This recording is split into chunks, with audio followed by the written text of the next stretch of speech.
స్వాగతం. ముందుగా ముఖ్యాంశాలు. పెట్రోల్ పంపుపై పడిన భారీ హోర్డింగ్. అరవింద్ కేజ్రీవాల్ లక్నోలో బీజేపీపై విరుచుకుపడ్డారు. సీఎం యోగి గురించి పెద్ద వాదన. 2009లో వచ్చిన ఫలితాల 2024లో రిపీట్. గుడివాడ అమర్నాథ్. భీకర గాలులు, అకాల వర్షంతో దేశ ఆర్థిక రాజధాని ముంబై సోమవారం చిగురుటాకులో వణికిపోయిన విషయం తెలిసిందే. గాలుల దాటికి ఘట్కోపర్ ప్రాంతంలో అక్రమంగా ఏర్పాటు చేసిన ఓ భారీ హోర్డింగ్ పెట్రోల్ పంపుపై కుప్పకూలింది. ఈ ఘటనలో 16 మంది ప్రాణాలు కోల్పోగా సుమారు 74 మందికి పైగా తీవ్రంగా గాయపడ్డారు. ఇది జరిగిన 3 రోజులకి హోర్డింగ్ కూలిన ఘటనకు సంబంధించిన షాకింగ్ వీడియో ఒకటి తాజాగా వెలుగులోకి వచ్చింది. 16 సెకండ్ల నిడివి గల ఈ వీడియో ప్రస్తుతం నెట్టింట వైరల్గా మారింది. కాగా పెట్రోల్ పంప్ సమీపంలో సుమారు 100 అడుగుల ఎత్తైన భారీ హోర్డింగ్ ఏర్పాటు చేశారు.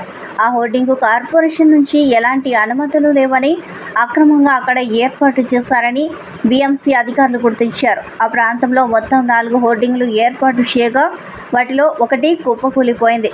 హోర్డింగ్ ఏర్పాటు చేసిన యాడ్ ఏజెన్సీపై పోలీసులు కేసు నమోదు చేశారు. 100% డెంగ్యూ నివారణే లక్ష్యం. వృధా నీటి నిర్మూలన ద్వారా దోమలను నివారించవచ్చని, ప్రజల భాగస్వామ్యంతోనే డెంగ్యూ వ్యాధి నివారణ సాధ్యపడుతుందని వైద్య ఆరోగ్య శాఖ అధికారిని మీనాక్షి అన్నారు. జాతీయ డెంగ్యూ దినోత్సవ కార్యక్రమంలో భాగంగా జాతీయ కీటక జనిత వ్యాధి నియంత్రణ ర్యాలీ కార్యక్రమం స్థానిక జిల్లా వైద్య ఆరోగ్య శాఖ అధికారి కార్యాలయ ప్రాంగణంలో గురువారం జరిగింది. ఈ కార్యక్రమానికి జిల్లా వైద్య ఆరోగ్య శాఖ అధికారిని డాక్టర్ బి మీనాక్షి పాల్గొని జెండా ఊపి ర్యాలీని ప్రారంభించారు.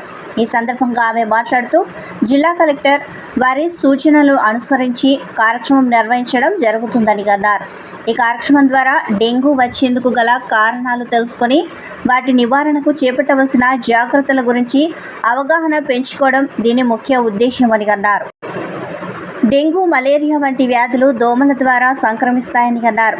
డెంగ్యూ, ఈడిస్, ఈజిప్ట్ దోమకాటు ద్వారా సంక్రమిస్తుందని, అందువలన ప్రతి ఒక్కరూ దోమలు వ్యాప్తి చెందకుండా ఉండేలా జాగ్రత్తలు తీసుకోవాలని అన్నారు. ఈ వ్యాధి లక్షణాలు కనిపిస్తే తక్షణమే రక్త పరీక్ష, ఎలిసా పరీక్షలు వంటివి చేయించుకొని వ్యాధి నిర్ధారణ అయితే తక్షణమే వైద్యుని సంప్రదించడం, ఎటువంటి ప్రాణాపాయ పరిస్థితి ఉండబోదని తెలిపారు. ఈ కార్యక్రమంలో జిల్లా మలేరియా అధికారి PV Satyanarayana, urban health centre doctor Lingaraju, జిల్లా మాస్ మీడియా అధికారి Paidi Venkataramana, malaria consulting Srikanth, urban health centre supervisor Lakshmi, AMO Srinivas, Narasimham, Murali, Sai, ఏఎన్ఎంలు, ఆశా వర్కర్లు తదితరులు పాల్గొన్నారు.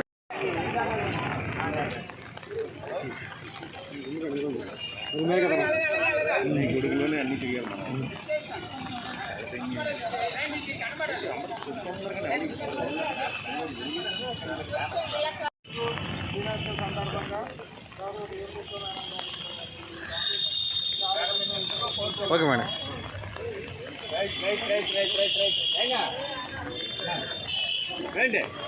బాబు ఒక్క ఫోటో.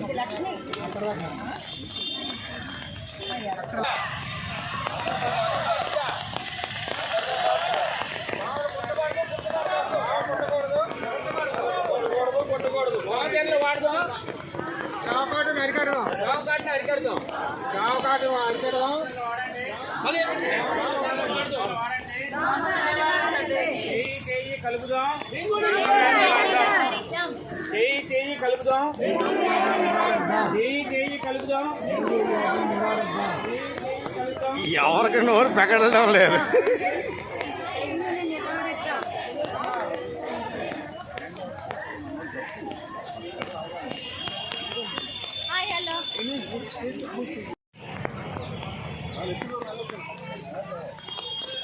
దినోత్సవం ఇది. సో మనం దీనికి ప్రిపేర్నెస్ అనమాట. ఇక జూన్ నుంచి అక్టోబర్ దాకా మనకి డెంగ్యూ, మలేరియా అన్నీ కూడా ఎక్కువగా రావడం జరుగుతుంది. కేసులు డిటెక్షన్ అలాగే ఉంటుంది. మార్బిడిటీ, మోర్టాలిటీ, చనిపోవడాలు కూడా జరుగుతూ ఉంటాయి. కాబట్టి ముందస్తు జాగ్రత్తగా ఈ నెల నుంచి మనం ఈ దినోత్సవం జరుపుకున్న తర్వాత ప్రిపేర్నెస్ చర్యలు చేపడతాం, యాక్షన్ ప్లాన్ వేసుకుంటాం. సో ఏ యాక్షన్ ప్లాన్ ప్రకారం వెళ్తూ ఏ విలేజ్లు క్రిటికల్ విలేజెస్ ఉంటాయి వాటికి మనం ఫాగింగ్ చేయడము అవి కూడా మనం స్టార్ట్ చేస్తాం జూన్ 1 నుంచి. సో ఇలా అన్ని కార్యక్రమాలు చేస్తూ అప్రమత్తం చేస్తూ మెడికల్ హెల్త్ డిపార్ట్మెంట్ని ఆశా నుంచి మెడికల్ ఆఫీసర్ దాకా ఈవెన్ జిల్లా యంత్రాంగం కూడా యాక్టివ్గా ఇందులో పాల్గొంటూ మనం డెంగ్యూ కేసులను అక్కడికి రాకుండా చేయడం అనేది మన గోల్. అయితే గత సంవత్సరం ఆల్మోస్ట్ మనం చాలా తక్కువ కేసులు నమోదు చేసాం. ప్రతి సంవత్సరం వారీగా చూస్తుంటే మనకు వచ్చే కేసులు కూడా తగ్గుతూ ఉన్నాయి. అలాగే మరణాలు డెంగ్యూతో వచ్చేవి కూడా తగ్గుతూ ఉన్నాయి. ఈ సంవత్సరం గత సంవత్సరం కంటే ఇంకా బాగా పనిచేస్తూ ఇంకా అసలు డెంగ్యూ కేసే రాకుండా చూడాలని మా ధ్యేయము. దాని దిశగా కలెక్టర్ గారి ఆధ్వర్యంలో మేము ఆయన అండర్లో కరెక్ట్గా పనిచేస్తూ మా లక్ష్యం మేము నెరవేరుస్తామని ప్రమాణం చేస్తున్నాం. Thank you. ప్రాణం విలువ, రక్త ప్రాముఖ్యత ఎంత ముఖ్యమో అర్థమైందని స్వచ్ఛంద సంస్థ సభ్యులు తెలిపారు. స్థానిక జిమ్స్ వైద్యశాలలో చికిత్స పొందుతున్న డి సుశీల ప్లేట్లెట్స్ కౌంట్ 10,000కు పడిపోవడంతో ప్రాణాపాయ స్థితిలోకి వెళ్లారు. కుటుంబ సభ్యులకు ఏం చేయాలో తోచని పరిస్థితుల్లో రెడ్ క్రాస్ని సంప్రదించగా డోనర్ కోసం అడగని వారు లేరేమో అనిపిస్తుంది. ప్రతి ఒక్కరిని సంప్రదిస్తూ అందరి సహకారంతో రాత్రి 1 గంటకు శ్రీకాకుళం జిల్లా కవిటి మండలం దూగానిపుట్టిక గ్రామానికి చెందిన బి హరిప్రసాద్ రక్తదాతగా దొరకడంతో ఊపిరి పీల్చుకున్నారు. ఉదయం 3 గంటలకు ఎస్జీపీ అందించి ఆమె ప్రాణాలు కాపాడారు. ఆనందంతో బరువెక్కిన ఇండియన్ రెడ్ క్రాస్ చైర్మన్ ఇందుకు సహకరించిన స్వచ్ఛంద సంస్థ సభ్యులను అభినందిస్తూ మీ సహకారం మరవలేనిదని కొనియాడారు. రాత్రంతా ఎంతో కష్టపడి ఇందులో భాగమైన దాత B Hariprasad, lions blood bank manager Kontham Sunil, Orlam Sivateja, సీకోలు స్వచ్ఛంద సేవా సమితి, గిరిజాల మహాలక్ష్మి, హటకేశం, రమేష్, చరణ్, శ్రీధర్మశాస్త్ర సన్నిధానం ట్రస్ట్ ఉపాధ్యక్షులు Palakonda Prashanth, mother's love foundation Subrajarao, Jill foundation Jada శైలతో పాటు రెడ్ క్రాస్ ప్రతినిధి, ఎమర్జెన్సీ బ్లడ్ సర్వీస్ నంది ఉమాశంకర్లను అభినందించారు. రాష్ట్రంలో తెదేపా, జనసేన, భాజపా కూటమి విజయం ఖాయమని కాకినాడ రూరల్ నియోజకవర్గ కోఆర్డినేటర్ పిల్లి సత్యనారాయణమూర్తి పేర్కొన్నారు. వలసపాకలలోని మాజీ ఎమ్మెల్యే పిల్లి అనంత లక్ష్మీనారాయణమూర్తి నివాసం వద్ద పాత్రికేయుల సమావేశం నిర్వహించారు. కోఆర్డినేటర్ పిల్లి సత్యనారాయణమూర్తి, మాజీ ఎమ్మెల్యే పిల్లి అనంత లక్ష్మణులు మాట్లాడుతూ రూరల్ నియోజకవర్గంలో కూటమి ఉమ్మడి అసెంబ్లీ అభ్యర్థి పంతం నానాజీ అత్యధిక మెజారిటీతో విజయం సాధించబోతున్నారని, జిల్లాలో పార్లమెంట్ అభ్యర్థిగా తంగెళ్ల ఉదయ్ శ్రీనివాస్ మెజారిటీ ఓట్లతో గెలుస్తున్నారని, రాష్ట్రంలో ఎన్డీఏ కూటమి అధికారంలోకి వస్తుందని అన్నారు. 5 ఏళ్ల పాటు రాష్ట్ర ప్రజలంతా ఎంతో నరకం చవి చూశారని, వైసీపీ పాలనలో దౌర్జన్యాలు, దోపిడీ, అరాచకం, అన్యాయం, అక్రమాలతో విసిగి వేసారిన ప్రజలు జగన్పై కసితో పోలింగ్లో పెద్ద ఎత్తున పాల్గొన్నారని అన్నారు. రాష్ట్రంలో ప్రజా కూటమికి పట్టం కట్టే విధంగా ప్రజలు ఓటు వేశారని అన్నారు.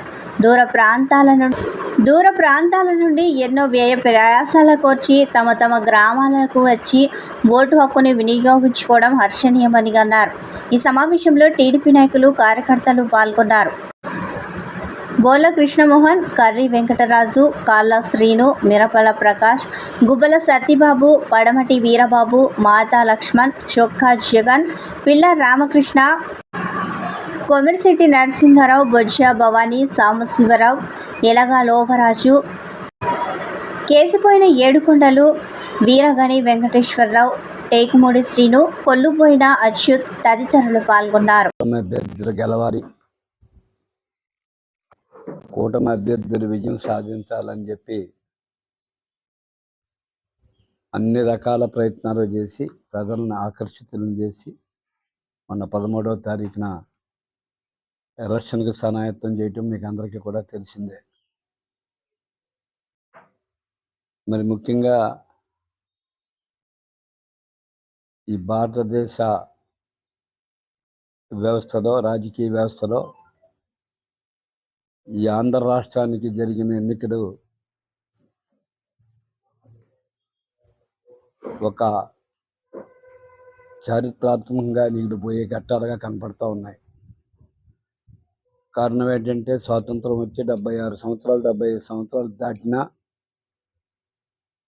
ఇంత నియంత పరిపాలన ఈ రాష్ట్రంలో అనేక మంది ముఖ్యమంత్రులు, అనేక రకాల రాజకీయ పార్టీ నాయకులు ముఖ్యమంత్రులైనా ఈ విధమైన ఇబ్బంది ఎప్పుడు కూడా పడలేదు. అందులో భాగంగా ఎన్నికలు ఎప్పుడు వస్తాయా, ఎప్పుడు ఓటేసి ఈ ప్రభుత్వాన్ని కిందకి దించాలా అన్న తపనతో ప్రజలందరూ ఉంటాం. మరి ఆ సమయం ఆసన్నం అవటం, ఎక్కడెక్కడ విదేశాల్లో కాదు, హైదరాబాద్లో కాదు, ఏ ప్రాంతాల్లో ఉన్నా ఎక్కడున్నా వాళ్ళకి తోచిన విధంగా ఎవరి మట్టికి వాళ్ళు ఇతర ప్రాంతాల నుంచి కూడా వచ్చి ఇక్కడ ఎన్నికల్లో పాల్గొనడం మనం అందరం కూడా చూసాం. సుమారు 82%, రమారమి 82% యావరేజ్ పోలింగ్ రాష్ట్రంలో వచ్చిందంటే చాలా అత్యధికం. ప్రభుత్వాన్ని దించాలి, ఈ జగన్ పరిపాలన లేకుండా చెయ్యాలని ఒక కసితో, ఒక కక్షతో మరి రావటం జరిగిందని మేమందరం కూడా ఊహిస్తూ ఉన్నాం. ఈ రాష్ట్రాన్ని పునర్నిర్మించుకుని మరి 2014-2019లో ఏ అభివృద్ధి. కాకినాడ నగరంలో పలు ప్రధాన రహదారులు శిథిలావస్థకు చేరాయని, ప్యాచ్ వర్కులు చేపట్టకుంటే మరింత పాడయ్యే పరిస్థితి ఏర్పడుతుందని పౌర సంక్షేమ సంఘం పేర్కొంది. ఎన్టీఆర్ బ్రిడ్జ్ పై ఏర్పడిన గొయ్యిని డెబ్రిస్ వేసి పూడ్చారు. ఇటువంటి గోతులు కరప రోడ్ వరకు, Annamayya ghat, main road, wharf road, Janmabhoomi road ప్రాంతాల్లో ఉన్నాయని అన్నారు. Two town, Sambamurthy Nagar, Jagannathapuram flyover బ్రిడ్జ్ల రోడ్లు శిథిలమై పాడైనందున తారు రోడ్లు పునః నిర్మాణం చేయించాలని అన్నారు. రానున్న వర్షాలలో పాడయ్యే రోడ్లను గుర్తించి ముందుగా ప్యాచ్ వర్కులు చేయించే బాధ్యతను ఆర్ఎండ్బి మున్సిపాలిటీ చేపట్టాలని పౌర సంఘం కన్వీనర్, సామాజికవేత్త దూసర్లపూడి రమణరాజు కోరారు. కాకినాడ నగరంలో ప్రధానమైనటువంటి రహదారులు ఎన్టీఆర్ బ్రిడ్జి కానీ, టూ టౌన్ బ్రిడ్జి కానీ, సాంబమూర్తి నగర్ ఫ్లైఓవర్ బ్రిడ్జి కానీ, జన్మభూమి రోడ్డు కానీ, పోర్టు రోడ్డు కానీ, ఈ తారు రోడ్లన్నీ కూడా చాలా వరకు శిథిల స్థితికి చేరిపోయాయి. ఇప్పుడు చాలా చోట్ల పెద్ద పెద్ద గొయ్యలు పడిపోయాయి. ఈ ఎన్టీఆర్ బ్రిడ్జి నుంచి చూస్తే కరప రోడ్డు దాకా కూడా ఇంచుమించుగా అదే రకమైన పరిస్థితులు ఉన్నాయి. ఈ గోతుల కారణంగా ప్రజలు చాలా ఇబ్బంది పడతా ఉన్నారు. ఆ గోతులకి ప్యాచ్ వర్కులు చేస్తే రాబోయేటువంటి వర్షాల కాలంలో మరింతగా రోడ్లు పాడేటువంటి దుస్థితి ఉండదు. కాబట్టి మరి ప్రత్యేకమైనటువంటి డ్రైవ్ నిర్వహించి ఈ కాకినాడ నగరంలో ఉన్నటువంటి కార్పొరేషన్ రోడ్లు కానీ, అదేవిధంగా ఆర్ఎండ్బి రోడ్లు కానీ ఎక్కడైతే ఈ యొక్క గొలుసులు పడిపోయి ఉన్నాయో వాటికి ప్యాచ్ వర్కులు చేయించవలసిందిగా, ట్రాఫిక్ ఇబ్బంది లేకుండా చేయించవలసిందిగా, అదేవిధంగా తారు రోడ్ల పునర్నిర్మాణం చేయించవలసిందిగా పౌర సంక్షేమ సంఘం కోరుకుంటోంది. దేశంలో లోక్సభ ఎన్నికల్లో 4 దశల ఓటింగ్ పూర్తి కాగా దేశం 5వ దశ పోలింగ్ కు దూసుకుపోతోంది. ఒకవైపు కాంగ్రెస్, ఎస్పీ నేతలు సంయుక్త సమావేశాలు, విలేకరుల సమావేశాలు నిరంతరం జరుగుతుండగా మరోవైపు భారత కూటమికి చెందిన ఇతర నేతల ఉమ్మడి కార్యక్రమాలపై కూడా నిర్ణయం తీసుకుంటున్నారు. ఈ క్రమంలో కూటమిని బలోపేతం చేసేందుకు ఆప్ జాతీయ సమన్వయకర్త ఇవాళ లక్నో చేరుకున్నారు. ఈ సందర్భంగా ఎస్పీ అధ్యక్షుడితో కలిసి విలేకరుల సమావేశం ఏర్పాటు చేసిన ఆయన బీజేపీపై విమర్శలు గుప్పించారు. ఈ ఎన్నికల్లో బీజేపీకి 220 కంటే తక్కువ సీట్లు వస్తాయని కేజ్రీవాల్ అన్నారు. ఎక్కడ చూసినా వారి సీట్లు తగ్గిపోతున్నాయని అన్నారు. భారత్ సంకీర్ణ ప్రభుత్వాన్ని ఏర్పాటు చేస్తుందని అన్నారు. 4 जून को इंडिया गठबंधन की सरकार बनने जा रही है और एनडीए को और बीजेपी को बहुत कम सीटें मिलने जा रही हैं। अब मैं अपने सबसे पहले पॉइंट पे आता हूं। जब 2014 में प्रधानमंत्री बने थे नरेंद्र मोदी जी, तो उन्होंने खुद एक रूल बनाया था कि भारतीय जनता पार्टी के अंदर और उनकी सरकारों में 75 वर्ष से ऊपर कोई भी व्यक्ति होगा तो उसको संगठन में और सरकार में किसी भी पद पे नहीं रखा जाएगा, उसको रिटायर कर दिया जाएगा। और उसका सबसे पहले उस रूल के तहत आडवाणी जी को और मुरली मनोहर जोशी जी को रिटायर किया गया था। और उसके बाद तमाम यशवंत सिन्हा जी, सुमित्रा महाजन जी, कई लोगों को यहाँ टिकट नहीं मिली। कई लोग जो पद पे बैठे हुए थे उनको पद से इस्तीफा दिलवा के उनको हटाया गया। ऐसे कई सारे लोग हैं। तो अब अगले साल 17 सितंबर को प्रधानमंत्री मोदी जी 75 साल के होंगे और मोदी जी ने तय कर लिया है कि अमित शाह जी को वो अपना वारिस बनाएंगे और अमित शाह जी अगले साल 17 सितंबर को देश के प्रधानमंत्री बनाने का उन्होंने तय किया है मोदी जी ने।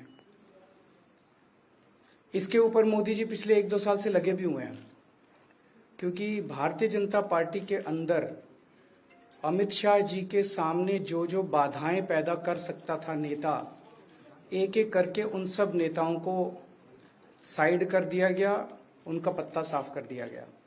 शिवराज सिंह चौहान को हटा दिया गया, वसुंधरा राजे को हटा दिया गया, डॉक्टर रमन सिंह को हटा दिया गया, देवेंद्र फडणवीस को खत्म कर दिया गया, खट्टर साहब को खत्म कर दिया गया, एक एक करके सबको खत्म कर दिया गया। एक ही शख्स बचे हैं जो अमित शाह जी के रास्ते का कांटा बन सकते हैं। हेलो, आवाज आ रही है? आ रही है, एक ही ठीक है, आ रही है। एक ही शख्स हैं जो कि उनके रास्ते का कांटा बन सकते हैं, वो हैं योगी आदित्यनाथ जी। अब योगी आदित्यनाथ जी को इन्होंने हटाने का पूरा मन बना लिया है और अगर इनकी सरकार बनी तो 2 महीने के अंदर योगी जी को भी उत्तर प्रदेश के सीएम से हटा दिया जाएगा। मैंने दिल्ली में 3-4 दिन पहले ये प्रेस कॉन्फ्रेंस की थी और ये दोनों मुद्दे उठाए थे। जैसे मैंने मुद्दे उठाए थे तो अमित शाह जी ने और उनके कई नेताओं ने अपनी भावना प्रकट की कि नहीं, मोदी जी को 75 साल में इस्तीफा नहीं देना चाहिए, मोदी जी को 75 साल पूरा कार्यकाल पूरा करेंगे। उन सब की भावनाओं की मैं कद्र करता हूं, क्योंकि अपने नेता के लिए जब भी ऐसी बात होती है तो सब लोग सामने आके बात करते हैं। लेकिन बड़ी बात यह है कि मोदी जी ने ऐसा नहीं कहा कि मैं 75 साल पे इस्तीफा नहीं दूंगा, मैं रिटायर नहीं होऊंगा। उनका अपना बनाया हुआ रूल है और मुझे पूरी उम्मीद है कि मोदी जी का अपना बनाया हुआ रूल है और मोदी जी अपने रूल को फॉलो करेंगे। नहीं तो लोग कहेंगे कि मोदी जी ने ये रूल आडवाणी जी को हटाने के लिए बनाया था, जब अपनी बारी आई तो नहीं। तो मोदी जी इस रूल का फॉलो करेंगे, ये पूरा यकीन है देश के लोगों को कि उन्होंने खुद रूल बनाया तो खुद फॉलो करेंगे। दूसरी बड़ी बात जो हुई कि जब मैंने कहा कि योगी आदित्यनाथ जी को 2 महीने में हटा दिया जाएगा, इस पे अभी तक भाजपा के किसी नेता की टिप्पणी नहीं आई है। 4 दिन हो गए। इसका मतलब ये तो कंफर्म करता है कि उन्होंने पूरी प्लानिंग कर ली है और उनके पक्ष में कोई बोलने के लिए तैयार नहीं है योगी आदित्यनाथ जी के। तो उनका हटना अब लगभग तय है कि योगी आदित्यनाथ जी को उत्तर प्रदेश के सीएम पद से हटाया जाएगा। दूसरी चीज, मैं उत्तर प्रदेश के सभी मतदाताओं को कहना चाहता हूं कि पिछले 4-5 महीने से इन्होंने शोर मचा रखा है, 400 पार 400 पार 400। क्यों? कहते हैं नहीं, मोदी जी कुछ बड़ा काम करना चाहते हैं। तो लोगों ने విశాఖలో సీఎంగా జగన్ ప్రమాణ స్వీకారం చేస్తారని ధీమా వ్యక్తం చేశారు గుడివాడ అమర్నాథ్. ఇవాళ మీడియాతో మంత్రి అమర్నాథ్ మాట్లాడుతూ పోలింగ్ పర్సెంటేజ్ ప్రభుత్వానికి వ్యతిరేకం అనే అంచనాలు తప్పు. 2009లో మహాకూటమి వైఎస్ఆర్ మీద పోటీ చేస్తే ఆ ఎన్నికల్లోనూ పోలింగ్ పెరిగింది. 2009లో వచ్చిన ఫలితాలే 2024లో రిపీట్ అవుతాయని వెల్లడించారు. అభివృద్ధి సంక్షేమం కొనసాగాలనే ఉద్దేశంతోనే జనం పోటెత్తి ఓటేశారు. గతంలో వచ్చిన దానికంటే 1 సీటైనా ఎక్కువ వస్తుందని మా విశ్వాసం. గ్రామీణ ఓటర్లు వైసీపీ పక్షాన నిలబడ్డారని అన్నారు. ఏకపక్షంగా విజయం సాధిస్తామని, వైసీపీ ఎంపీల మద్దతు కేంద్రానికి ఖచ్చితంగా అవసరమవుతుందని వివరించారు. ఎన్నికల ఫలితాలు 3 రాజధానులకు రెఫరెండర్ అని చెప్పారు. కూటమి పార్టీలు ఫ్రస్ట్రేషన్లో హింసను ప్రేరేపించాయి, దానికి బాధ్యత వహించాల్సిందేనని తేల్చి చెప్పారు. విశాఖలో సీఎంగా జగన్మోహన్ రెడ్డి ప్రమాణ స్వీకారం చేస్తారు. ఆంధ్రప్రదేశ్ రాష్ట్ర అభివృద్ధికి కట్టుబడి పని చేస్తామని వివరించారు గుడివాడ అమర్నాథ్. కదా ఫలితాలు ఏ రకంగా వస్తాయో, మేము చేసినటువంటి గడిచినటువంటి 5 సంవత్సరాల పరిపాలన, మా తాలూకా విధానాలు, మా తాలూకా నిర్ణయాలు, మా తాలూకా ఆలోచనలకు అనుగుణంగానే రేపు ఫలితాలు. ప్రజాస్వామ్యంలో ఇదే కదా, ప్రతిదానికి ఎన్నికల్లో వచ్చినటువంటి ప్రజల తాలూకా తీర్పే మన తాలూకా నిర్ణయాలకి ఆ మార్కులు అనేటువంటివి అందరికీ తెలిసినటువంటిది. సో డెఫినెట్గా దానికి అనుకూలంగానే ఉంటుంది అనేటువంటిది ప్రజలు ఆ రకమైనటువంటి తీర్పు ఇచ్చారు. ఆ రకంగా తీర్పు ఉండబోతుంది. ఫలితాలు అనేటువంటివి ఎలాగ అందరూ వేచి ఉండాల్సినటువంటి అవసరం ఉంది. సో తప్పకుండా మేము తీసుకున్నటువంటి జగన్మోహన్ రెడ్డి గారు తీసుకున్నటువంటి ప్రతి నిర్ణయానికి, ప్రభుత్వంగా మేము తీసుకున్నటువంటి ప్రతి నిర్ణయానికి, గడిచినటువంటి 5 సంవత్సరాలుగా చేసినటువంటి ప్రతి కార్యక్రమానికి రేపు వచ్చేటువంటి ఫలితాలు ఒక ఏదంటారు ఒక పారామీటర్గా మేము డెఫినెట్గా తీసుకుంటాం. సో దాంట్లో ఏమి సెకండ్ థాట్ లేదు.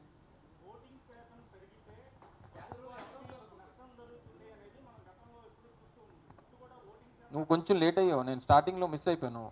నువ్వు అందుకని ఫస్ట్ రీల్ నుంచి సినిమా చూడాలి నువ్వు, అందుకని నీకు మిస్ అయిపోతావు. నువ్వు ఫస్ట్లోనే చెప్పాను, నేను స్టార్టింగే దాంతో చెప్పాను. సో ఏదేమైనా అంటే ఓటింగ్ పర్సంటేజ్ పెరిగినప్పుడు ప్రతిపక్షాలు ఏమనుకుంటారంటే ఎక్కువ మంది జనం వచ్చి ఓటేస్తారు కాబట్టి ప్రభుత్వం మీద వ్యతిరేకత ఉంది కాబట్టి వేస్తారు అనుకోవచ్చు. ఏం జగన్మోహన్ రెడ్డి గారు చేసినటువంటి కార్యక్రమాలు చూసి తప్పకుండా జగన్మోహన్ రెడ్డి గారు మొదటి నుంచి ఏం చెప్తున్నారు, నా ప్రభుత్వం వల్ల మీ కుటుంబానికి మేలు జరిగితే నాకు వచ్చి మీరు మాకు మద్దతు ఇవ్వండి అని చెప్పినటువంటి మాట గడిచినటువంటి అనేక సందర్భాల్లో జగన్మోహన్ రెడ్డి గారు ప్రతి సంవత్సరం ప్రతి సమావేశంలో చెప్తా ఉన్నారు. సో మాకు ఉన్నటువంటి రిపోర్ట్స్ ప్రకారం 100% ఈ రాష్ట్రంలో 185% కుటుంబాలకి ఈ ప్రభుత్వం మేలు చేసింది. అది అనేక పథకాల ద్వారా, అనేక ప్రభుత్వ నిర్ణయాల ద్వారా 185% మందికి మేలు చేసినటువంటి ప్రభుత్వం. సో డెఫినెట్గా మరి 80% మేలు చేసినప్పుడు 82% పోలింగ్ అయినప్పుడు మాకు మంచి జరిగింది, మాకు ప్రజలు ఓట్లు వేశారు, ఆ పర్సంటేజ్ పెరిగిందని చెప్పి ఆశిస్తూ ఉన్నాం. సో డెఫినెట్గా ఆ రకమైనటువంటి ఈ 20 రోజులు గ్యాప్ వచ్చినప్పుడు ప్రతి ఒక్కరూ ఎనలిస్ట్ అయిపోతారు, ప్రతి ఒక్కరూ సలహాలు ఇస్తుంటారు, ప్రతి ఒక్కరూ ఎగ్జిట్ పోల్ చెప్తుంటారు. ఎండ్ ఆఫ్ ద డే మనం 4వ తారీఖు వరకు వేచి ఉండాల్సినటువంటి వస్తుంది. ఫలితాలు అయితే అనుకూలంగా వైఎస్ఆర్ కాంగ్రెస్ పార్టీకి వస్తాయని చెప్పి ఆశిస్తూ ఉన్నాం. Thank you very much.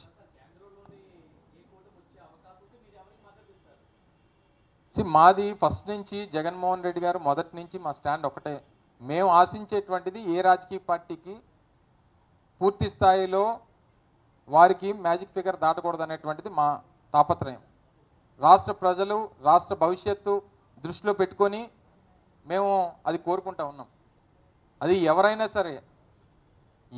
సరే వైఎస్ఆర్ కాంగ్రెస్ పార్టీకి వచ్చేటువంటి 22-23 సీట్లు, వైఎస్ఆర్ కాంగ్రెస్ పార్టీకి వచ్చేటువంటి సీట్లు ఏవైతే ఉన్నాయో వారి అవసరం వైఎస్ఆర్ కాంగ్రెస్ పార్టీ అవసరం వారికి పడాలనేటువంటిది మా తాపత్రయం. అప్పుడు రాష్ట్రానికి సంబంధించినటువంటి ప్రధానమైనటువంటి అంశాలు వాటితో ముడిపెట్టి అవి మనం సాధించుకొని వారికి మద్దతు ఇస్తామనేటువంటిది 2019లో చెప్పాం, రేపు కూడా చెప్తా ఉన్నాం. వార్తలు ముగించే ముందు ముఖ్యాంశాలు మరోసారి. పెట్రోల్ పంపుపై పడిన భారీ హోర్డు. అరవింద్ కేజ్రీవాల్ లక్నోలో బీజేపీపై విరుచుకుపడ్డారు. సీఎం యోగి గురించి పెద్ద వాదన. 2009లో వచ్చిన ఫలితాలే 2024లో రిపీట్. గుడివాడ అమర్నాథ్. ఈ వార్తలు ఇంతటితో సమాప్తం. నమస్కారం.